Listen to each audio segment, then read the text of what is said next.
बिस्मिल्लाहिर्रहमानिर्रहीम, अस्सलामुअलैकुम। सलाम न्यूज़ में खुश आमदीद। आप देख रहे हैं प्रोग्राम नई सोच और मैं हूं मोहम्मद साकिब मलगानी। नाजरीन, बिल आखिर डस्का का इलेक्शन मुकम्मल हो ही गया। जी हाँ, बड़ी बड़ी बातें हो रही थी, बड़े बड़े अपसेट हो रहे थे, पूरी मीडिया की नज़र यहाँ पर थी, इलेक्शन कमीशन की, इंटरनेशनल मीडिया की, हर एक बंदे की नज़र यहाँ पर थी कि ये डस्का के इलेक्शन में क्या होने जा रहा है, किस तरह का, क्या वहाँ पर बल्ले का जो ज़ोर चलेगा या मियाँ साहब का बयानिया जीत जाएगा। और बिल आखिर मियाँ नवाज शरीफ का बयानिया जीत गया। जी हाँ, हम आपको रिज़ल्ट बताएं जो कि गैर हतमी गैर सरकारी नताइज है और पूरे 360 पोलिंग स्टेशन के अब तक के जो नताइज सामने आए हैं उनमें जो नौशीन इफ्तिखार साहिबा ने 1,11,220 वोट हासिल किए हैं।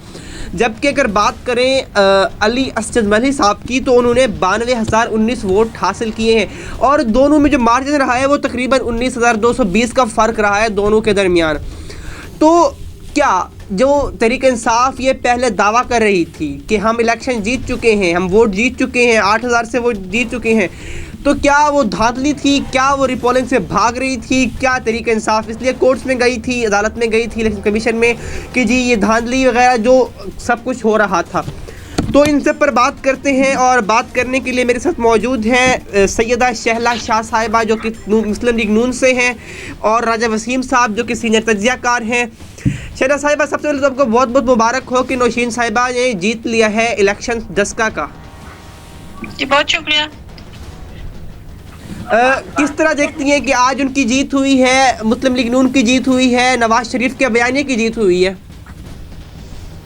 जी बिल्कुल, ये आज नवाज शरीफ के बयानिए वोट को इज्जत दो की जीत है, क्योंकि डस्का ने जैसे डट के मुकाबला किया वोट चोरी का और जब वोट दे के वो पीछे नहीं हटे, उस पर पहरा देते रहे तो ये पॉसिबल हुआ।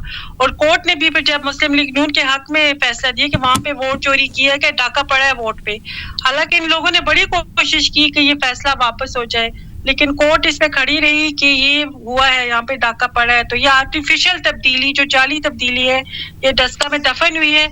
और ये है कि वोट बैंक आप देखें तो पंजाब मुस्लिम लीग नून का वोट बैंक है, वहाँ पे नवाज शरीफ का किला है पंजाब। तो ये आटा चोर, चीनी चोर, वोट चोर, इनके खिलाफ अवाम ने आज फैसला दे दिया है और आज इनकी तब्दीली को मट्टी में मिला दिया डस्का के। शैला साहिबा, ठीक है, ये आपने देखा कि इन्होंने आज का इलेक्शन डस्का का भी हारा और पीछे वजीराबाद का इलेक्शन भी हारे, नौशेरा का इलेक्शन भी हारे, कितनी बड़ी शिकस्त है तहरीक इंसाफ के लिए?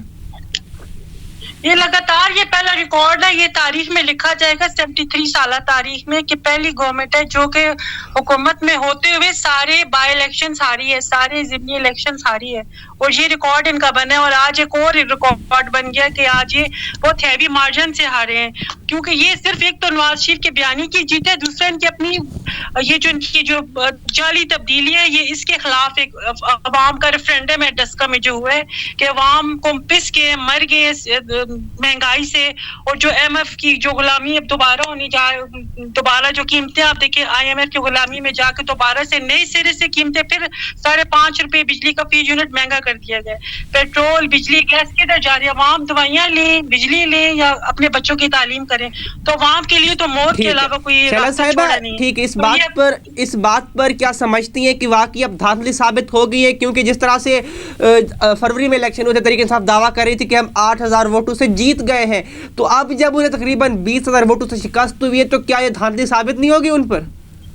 जी धांधली साबित होगी। जो हमला हुआ किया, जो उन्होंने फॉर्म 45 चेंज किए, उन्होंने काफी कुछ किया और ये कह रहे थे हम जीते हुए हैं और हम हमारा रिजल्ट अनाउंस किया जाए। जब ये फरवरी में जब ये इनके खिलाफ जब इन्होंने चोरी पकड़ी गई तो उन्होंने बड़ा प्रेशर डाला इलेक्शन कमीशन पे कि हम जीते हुए हमारा इलेक्शन अनाउंस करें।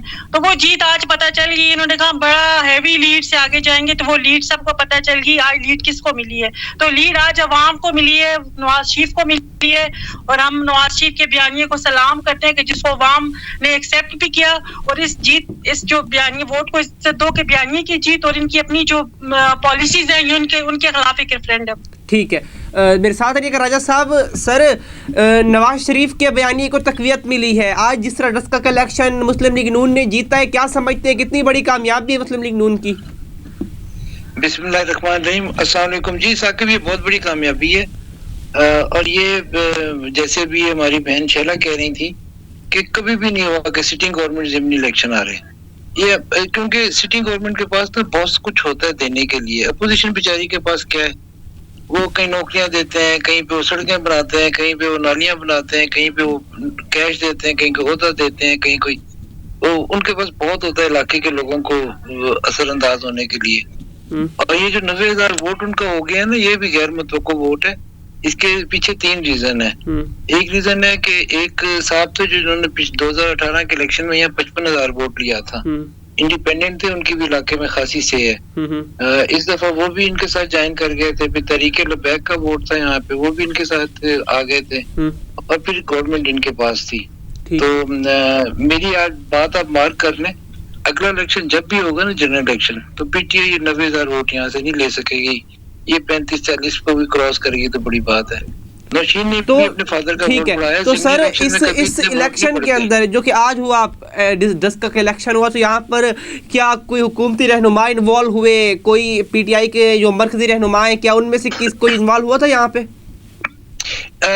साकिब, ये पाकिस्तान है, ये हमारी एशिया की तारीख है। पाकिस्तान हो, बांग्लादेश हो, इंडिया हो, या जो हमारे छोटे मुल्क होते हैं यहाँ के, यहाँ पे ना इंडिविजुअल धांधली तो आप कभी भी किसी जगह भी नहीं रोक सकते।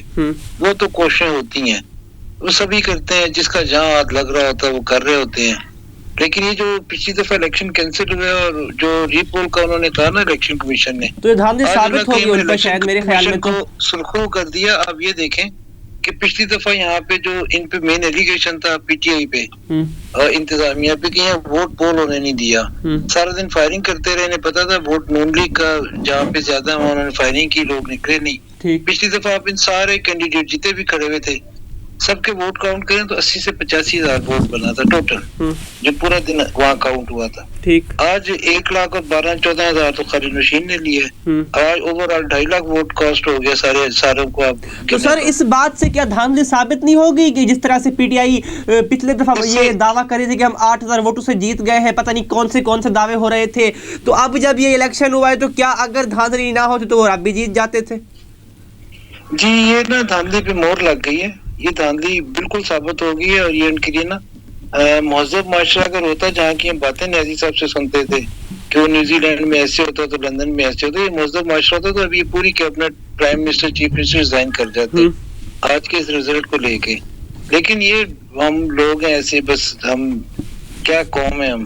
तो ये धांधली पे ना मोहर लग गई। इलेक्शन कमीशन का फैसला बिल्कुल ठीक था। फिर जो सुप्रीम कोर्ट में इनकी अपील गई थी, वहाँ पे खासी लेदे हुई थी, इस पे बहुत दिन ये मामला चलता रहा, लेकिन सुप्रीम कोर्ट का शुक्रिया कि उन्होंने इसको रखा, फैसले को बरकरार रखा। उससे ये कि आज इलेक्शन कमीशन जीत गया। सर इस आज के डस्का के बड़े फैसले से तहरीक इंसाफ की साख कितनी मुतासर हुई है? देखें, तहरीक इंसाफ का ये हल्का नहीं था, हम पहले भी इस पे कई दफा बात कर चुके हैं।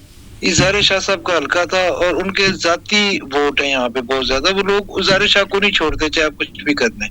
तो ये इन्होंने ना पीटीआई के साथ सर कतरगलामी की मार, सर मैं इस तरह से सवाल नहीं कर, सर मैं सवाल जिस तरीके से करना चाह रहा हूँ कि आपने पास में भी देखा कि वज़ीराबाद में तहरीक इंसाफ को शिकस्त हुई, उसके अलावा नौशहरा में शिकस्त हुई थी और अब डस्का में शिकस्त हुई, तो मुसलसल शिकस्त होने के बावजूद साख कितनी मुतासर हो रही है हुकूमत की, गिरती हुई हुकूमत क्या संभाल पाएगी? और तरीन साहब का भी इशू अब सामने खड़ा हो गया, तो यकीनन ये बड़ी मुश्किलात होंगी हुकूमत के लिए। ये साकिब बिल्कुल ठीक कह रहे हैं। जब ये सिंध में बाई इलेक्शन हुए, पीटीआई हार गई, बलूचिस्तान में हुआ जहाँ की सूबाई गवर्नमेंट भी वहाँ हार गए, पंजाब में उस पर वजीराबाद हुआ, और फिर केपीके में जाकर नौशहरा में हुआ जो इनकी सीटी जहाँ दूसरा तो हुकूमत चल रहा है पीटीआई का। अच्छा, यहाँ पे ना पीटीआई की साख खत्म हो गई, तबाह हो गई, यहाँ पीटीएम जीत गया था। उसके बाद जो कौमी असेंबली में हुआ, जब वो यूसुफ रज़ा गिलानी सेनेटर बने हैं, तो फिर पीटीआई की कमर टूट गई थी। और उसके बाद एक नया अनारकी शुरू हुई है जो आप देख रहे हैं पीटीएम में जो फूट पड़ी है, दरार पड़ी है। उसकी रीजन भी यही है कि पीटीएम की कामयाबी के बाद अब मामला था फ्रूट मिलने का। तो पीपल्स पार्टी आ गई इस पे कि हमें फ्रूट ये मिल जाए कि बाकी गवर्नमेंट के तो 2-2.5 सवा 2 साल हैं, या मरकज में हुकूमत कर लें, पंजाब में कर लें। पीडीएम की बाकी जमातें इस पे नहीं मानी। ठीक है राजा साहब, वो फ्रूट में मांगते हैं नया इलेक्शन, पीपल्स पार्टी फ्रूट में मांगती है ये बच्ची कुची गवर्नमेंट। उनका आपस में झगड़ा भी सिर्फ यही है। ठीक है राजा साहब, आगे इलेक्शन आ रहा है 249 का, कराची का, क्या वहाँ पे भी तरीके से आपको शिकस्त होगी? क्योंकि वो उनका अपना इलेक्शन है जो कि उनके रहनुमा फैसल वाउडन ने रिजाइन किया था और रिजाइन के बाद ही अब वो दोबारा इलेक्शन हो रहे हैं, तो क्या लगता है पीटीआई वो निकाल पाएगी? ये ना इस बारे में सही रोशनी तो नून लीग की हमारे पास बैठी हुई ये बताएंगे, लेकिन मैं एक बात कहना चाहता हूँ। मैं कराची से ना मेरा बड़ा गहरा ताल्लुक है, मेरा कराची बहुत आना जाना होता है। मैं वहाँ जाता हूँ, लोगों से मिलता हूँ, दोस्तों से मिलता हूँ, रात चलते मैं ऊपर क्रीम वालों से मिलता हूँ, दुकानदारों से मिलता हूँ, तो मैं देखता हूँ कि कराची में बहुत बड़ा स्कोप मौजूद है पीएमएलएन के लिए। लेकिन ये लोग ना वहाँ एक्टिव नहीं होते, पता नहीं पीपल्स पार्टी से डील में थे या क्या थे, ये कभी भी इन्होंने सिंध को सीरियस नहीं लिया। ठीक है, अगर ये वहाँ पे सीरियस ले लें तो आपने 2018 के इलेक्शन में यही 249 देखा था, इसमें 300 साढ़े 300 वोटों से हारे थे शहबाज शरीफ साहब, और हारे ऐसे थे कि 2700 वोट रिजेक्ट कराना पड़ गया था। ठीक है, वो आरटीएस बंद करने वालों। ठीक है सर, ठीक है। शैला साहब की तरफ आता हूँ, टाइम शॉर्ट है। शैला साहब बताइएगा कि आज की शिकस्त के बाद तहरीक इंसाफ की साख कितनी मुतासिर हुई है? साख तो उनकी अब रह गई है जी, हर जिमनी इलेक्शन आते हुए, और जहाँ तक इसकी बात है कि ये इनका जो हल्का है नौशीन के जो इनके जो वालिद साहब का, तो पिछ तरह देखा जाए तो नशहरा जो है खटक का था सारा हल्का, तो वहां से पीएमएलएन इनके घर में जाके जीत के आई है, इनको वहां पे मार के आई है पीएमएलएन। और जहाँ तक ये कराची वाला हल्का है तो इसकी इन्होंने हल्का खुलवाने नहीं दिया गया था, रिगिंग यहाँ पे पता चली थी, और बड़ी मुश्किल से खींचतान के तो मेरे ख्याल में 600 इस तरह कुछ वोट से वार्डो को जिताया गया था, हल्का नहीं खुलवाया गया, रिकाउंटिंग नहीं करवाई गई। तो ये हल्का वार्डो का नहीं था, ये यहाँ से भी पीएमएलएन जीती हुई थी, और अब इंशाल्लाह ये दोबारा जब ये मिफ्ता इस्माइल इंशाल्लाह ये जीतेंगे, ये हल्का हमारा। लेकिन नौशीन साहिबा जहाँ, सॉरी कतकलामी के शैला साहिबा जहाँ पे बात है 249 की, तो वहाँ पे शहबाज शरीफ से जो कि मजबूत कैंडिडेट थे, जो कि सीएम पंजाब भी रह चुके हैं, लेकिन अब उनकी जगह मिफ्ता साहब है, तो जाहिर सी बात है कैंडिडेट का चेहरे का भी फर्क तो होता है ना? नहीं ये नहीं, बात मुस्लिम लीग नून की है, बात नवाज शरीफ की है, तो नवाज शरीफ का बयानिया, नवाज शरीफ के पास जिसका भी टिकट होगा जीत उसकी होगी। ठीक है, ठीक है। तो यकीनन अब एक मुस्लिम लीग नून में जो कि एक मायूसी का आलम देखने में आ रहा था कि पीडीएम की टूट के बाद मरियम नवाज भी मायूस थी, मौलाना फजल रहमान मायूस थे, यकीनन अब एक मुस्लिम लीग नून एक दोबारा मुतहरिक होकर उठेगी। एक और बात है, मायूसी नहीं थी, मायूसी चले 2 पार्टीज अगर निकल भी गई हैं तो उससे मायूसी नहीं थी, बाकी इंटैक्ट है पीडीएम इंशाल्लाह। तो इंशाल्लाह अपना जो स्ट्रगल तो जारी है, पीडीएम टूटी नहीं है, अलग कुछ पार्टीज हो गई हैं तो वो अलग चीज है, लेकिन पीडीएम इंशाल्लाह अपनी जगह पे इंटैक्ट है। ठीक है, बहुत शुक्रिया शैला साहिबा और रजा वसीम साहब दोनों मेहमानों का ज्वाइन करने के लिए। जी तो नाज़रीन, आज का प्रोग्राम आपने देखा और आज के प्रोग्राम में हमने गुफ्तगू की NA 75 डस्क का इलेक्शन था, बड़ा ही इंटरेस्टिंग इलेक्शन था जहाँ पे हर बंदे की नज़रें थी, हर बंदा देख रहा था कि क्या रिज़ल्ट निकलते हैं, क्योंकि जिस तरह से पीछे देखा ये मुतनाज़ चलता आ रहा था। तो यकीनन नून लीग जीती है तो इसमें कोई बड़ी बात नहीं है कि नून लीग अपना आबाई हल्का था और वो तकरीबन इसे 1985 से जीतती आ रही है, और अगर अब वो जीत गई है तो इसमें कोई बड़े तहरीक इंसाफ के लिए खतरे की बात हो भी सकती है और नहीं भी हो सकती। तो अब जो तहरीक इंसाफ की नज़रें हैं वो NA 249 पे हैं और देखते हैं कि 29 अप्रैल को वहाँ पे क्या होता है। तो आज के प्रोग्राम से इतना ही, इंशाल्लाह मुलाकात होगी अगले प्रोग्राम में। तब तक अपना ख्याल रखिए, अपने इर्द गिर्द लोगों का भी ख्याल रखिए। अल्लाह निगहबान।